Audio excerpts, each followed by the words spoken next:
Bonjour à tous et bienvenue dans cette nouvelle vidéo consacrée à la médiumnité des enfants. Aujourd'hui, cette vidéo va s'adresser aux papas et aux mamans d'enfants qui ont un lien avec des mémoires et on va évidemment détailler ce terme de mémoire parce que les mémoires sont nombreuses et donc il y a de multitudes d'exemples d'enfants qui peuvent se connecter aux mémoires. Ça peut être des mémoires de vie antérieure, ça peut être des mémoires transgénérationnelles, ça peut être des mémoires intra-utérines, ça peut être des mémoires non terrestres ou pré-incarnation, comme des mémoires de la part des autres, les mémoires de papa, les mémoires de maman, les mémoires de lieu, les mémoires multiples et variées, et on va essayer de présenter tout ça. Comment les enfants sont sensibles à leur mémoire? Eh bien, ça va dépendre évidemment de leur extrasens, d'autres prédilections. Les mémoires sont quand même régulièrement associées à la notion de clairvoyance. Je vais avoir des flashs sur cette mémoire, je vais avoir des rêves sur cette mémoire, mais les mémoires sont quand même perceptibles autrement, notamment au niveau de la claircognition. Je sais pas comment je sais, l'enfant va avoir du mal à expliquer comment il le sait, mais il le sait au plus profond de lui-même. C'est vraiment de l'intuition pure. La claircognition, hein, pour rappel, c'est l'information qui tombe dans le mental sans avoir cherché à la recevoir forcément. On peut chercher à la recevoir, mais c'est pas forcément maîtrisé. Ça tombe dans le mental, on sait tout simplement. Ça peut aussi être des mémoires captées de façon auditive. On va entendre des choses qui se sont passées en d'autres lieux, en d'autres temps, et donc captées par le biais de la clairaudience. Et par le clair ressenti, c'est là que ce sera peut-être le moins évident à accueillir. Je sens qu'il s'est passé quelque chose ici. Je sens qu'il... C'est souvent en lien avec les lieux quand même, hein, on va pas se mentir. Ou je sens ce que tu as vécu par le passé à l'intérieur de mon propre corps, donc par le biais de la clairsentience. Souvent, ça devient très évident quand c'est en claircognition, en clairvoyance. Quand c'est en clairaudience et en clairsentience, on va se demander à quoi l'enfant est connecté et on découvrira par un travail de recherche qui peut être fait auprès d'un médium de confiance, qui peut être fait par le biais d'oracles, de demandes auprès du pendule ou d'autres outils de médiumnité. Et là, on va comprendre que l'enfant s'est connecté à une mémoire. C'est en général un peu plus complexe.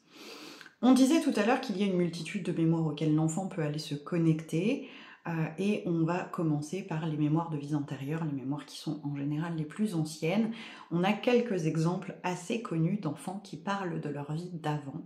À titre personnel, j'ai déjà été contactée par des mamans qui ont eu un enfant qui leur a dit « Je veux mon autre maman, celle de la vie d'avant ». C'était une journée particulière pour moi comme pour cette maman, vous vous en doutez bien. On a le cas qui a été extrêmement documenté d'un petit garçon qui s'appelle Macaulay. Quel est son prénom? Il m'échappe.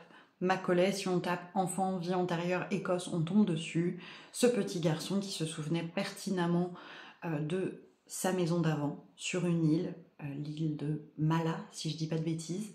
Barra, où il est capable de citer des noms de famille, d'expliquer la configuration des lieux, etc. et qui a laissé évidemment les scientifiques absolument sans voix. Absolument sans voix. Mais il y a d'autres témoignages comme ça d'enfants qui racontent leurs vies antérieures. Il y a aussi beaucoup de témoignages sur les enfants qui racontent des choses avant leur arrivée sur Terre et qui donnent l'impression que l'âme était d'ores et déjà présente ou que l'enfant a la capacité de se connecter à ses mémoires. Tu sais, je parle de mon petit frère qui aurait dû venir avant moi, mais qui n'est pas venu, qui est resté au ciel. Comment l'enfant peut-il accéder à cette information-là? Est-ce qu'il se connecte à la mémoire de la mère? Est-ce que l'âme était déjà présente auprès de nos futures familles et a donc été témoin de la scène et c'est donc sa propre mémoire? Est-ce qu'on est plutôt dans une mémoire non terrestre où l'enfant a été au courant des gros événements qui allaient marquer sa prochaine incarnation et s'est souvenu qu'il y allait donc y avoir un petit enfant qui devait arriver mais qui n'arrivera pas, une fausse couche, un arrêt de grossesse, etc. Il y a aussi les enfants capables de se connecter à des mémoires autres que leur propre mémoire et donc avec la capacité de se lier par exemple à une mémoire de lieu. Tu sais maman, ici il s'est déjà passé ça. Il y a des témoignages d'enfants qui racontent que la maison a déjà été incendiée, que la maison a déjà vécu des drames absolus. Et quand on fait quelques recherches historiques, on se rend compte que l'enfant avait vu juste. C'est la difficulté de la prise en charge de ces informations. Puisque parfois, la mémoire à laquelle l'enfant va aller se connecter, elle est suffisamment récente pour trouver des traces.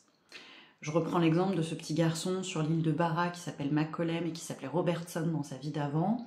Les parents, grâce à leur recherche d'enquête, ont pu trouver qu'effectivement, il y avait une famille qui se nommait Robertson, qui était composée comme l'enfant l'avait dit, qui habitait une maison comme l'enfant l'avait dit, etc.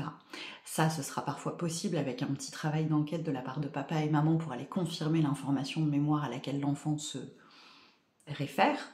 Surtout quand c'est des histoires intrafamiliales de type « il y a eu une fausse couche avant toi », bon bah ça, on n'a pas besoin de faire de grandes recherches. Et parfois, ce sera absolument pas vérifiable. Et là, ça peut être un peu compliqué. Ça peut être un petit peu compliqué parce que parfois, on peut faire des recherches et trouver quelque chose.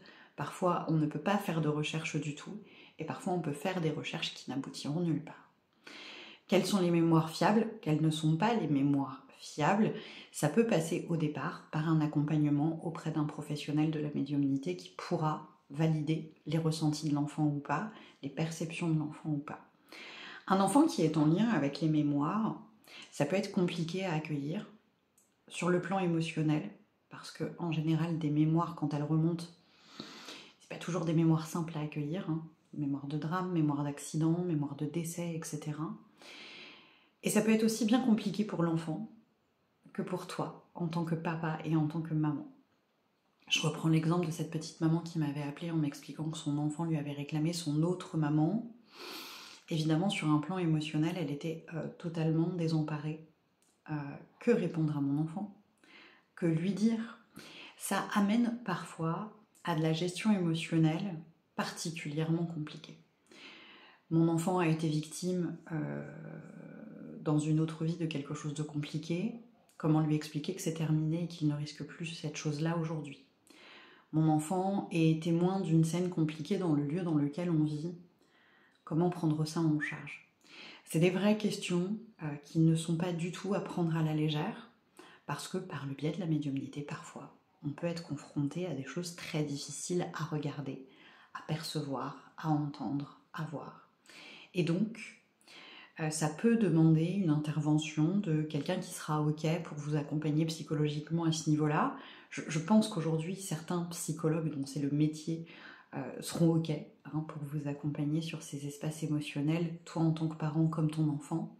Mais c'est vrai que la plupart du temps, vu que ça dépend quand même d'un système de croyance qui n'est pas celui de tout le monde, les professions médicales à proprement parler ne sauront pas apporter l'écoute nécessaire et ça se fera peut-être plus avec un professionnel alternatif, avec un professionnel de la médiumnité. Dans tous les cas, sache que un enfant qui a la capacité de se connecter aux mémoires ne le vivra pas forcément toute sa vie. Ça peut être temporaire, ça peut durer toute la vie, ça dépend de ce que l'enfant choisira et de ce qui est plus ou moins prévu dans son parcours de médiumnité. Ça peut évidemment s'arrêter, ça peut évidemment provoquer des inconforts, mais c'est aussi quelque chose d'absolument merveilleux. Parce que je crois que le travail des mémoires, en tant qu'humain, est un travail un peu obligatoire quand on veut se comprendre, quand on veut se connaître. Et donc un enfant qui a cette capacité-là de révéler, de réveiller les mémoires compliquées pour lui ou pour les autres, va apporter une forme de compréhension pour lui ou pour l'autre qui sera extrêmement riche et qui, avec un travail évidemment d'accueil de ces mémoires, de compréhension de ces mémoires et des conséquences qu'elles ont aujourd'hui, permettra de vraies libérations. Ça ne veut pas dire que ce sera facile, et si tu as besoin d'un accompagnement pour ton enfant et pour toi, n'hésite pas à solliciter des professionnels. Vous le savez maintenant, je propose des accompagnements parents-enfants quand il y a une médiumnité chez l'enfant.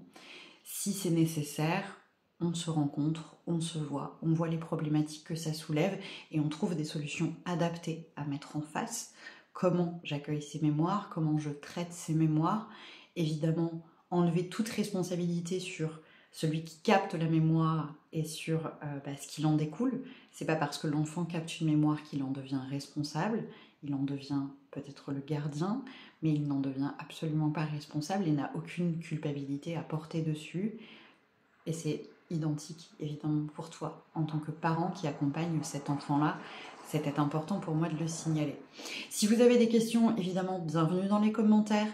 Je ne peux pas parler de tous les cas de figure dans une seule vidéo, mais je reste disponible dans l'espace commentaire au besoin.